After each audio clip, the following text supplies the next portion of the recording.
Us first. Yeah, I'm Glenn Campbell. I'm a historian with Historic Annapolis Foundation, and we're in the William Paca House in downtown Annapolis.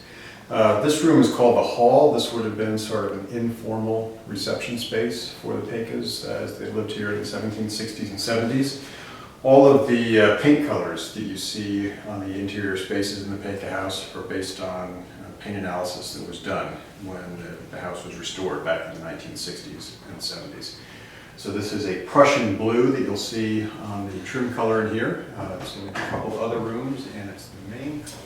And this picture over here gives you an idea of the state of the house during the restoration. The house had gone through a number of owners in the 19th century, and then in the 20th century it became part of a hotel called Carville Hall. It was the largest and finest hotel in Annapolis for much of the 20th century. And then it was threatened with demolition in the mid-1960s.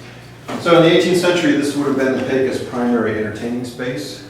It's the largest room on the first floor. It's the most finely furnished and decorated.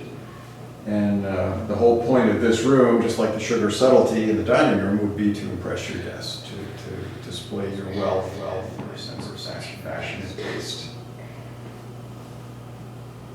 So we have it furnished now as if the Pacas are having a party. The room is furnished to show you some of the leisure time activities of people like the Pacas. Our curator was a girl who lived here for the last few months of her life. Her name was Henrietta Maria Dorsey, and she was the niece of Mary Paca. And she came to live here because both her parents had died. She then went to live with her grandmother in the city, and then her grandmother died. So in accordance with the family wills, she then came to live here with her aunt and uncle. And she died after being here only 9 or 10 months. We don't know exactly what the cause of her death was, but we can imagine her in this room, sick, being tended to by the family, by her slave attendant, and also by a doctor who's been called in to see to her condition. So we have a doctor's chest over here and some different ingredients for making medications. It's a spit. Roasted. It's a rotisserie. Yes.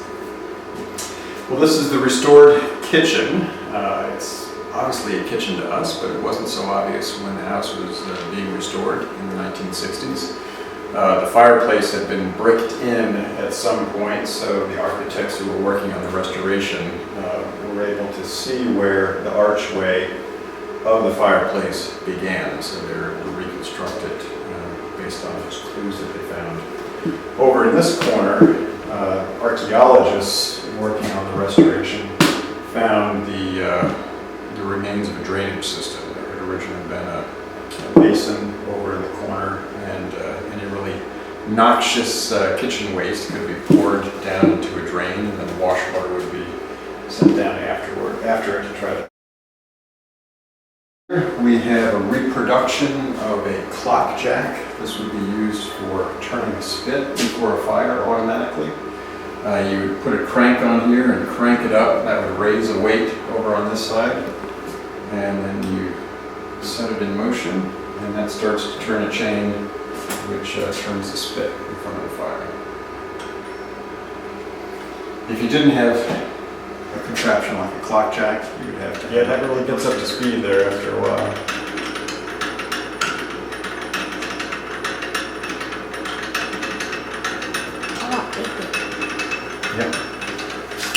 Yeah, to cook in the 18th century, you're dealing with fire.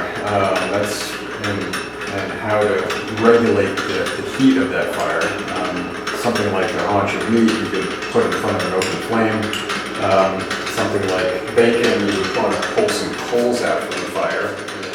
And then the food that you see represented here is just to help get across the point, well, it's really several points. Just living here in Annapolis gave you access to food from literally all over the British Empire. If something can get on a British ship, it can make its way here to Annapolis. So you see food produced not only locally, but also spices, coffee, tea, wines coming from all over the world. Yeah.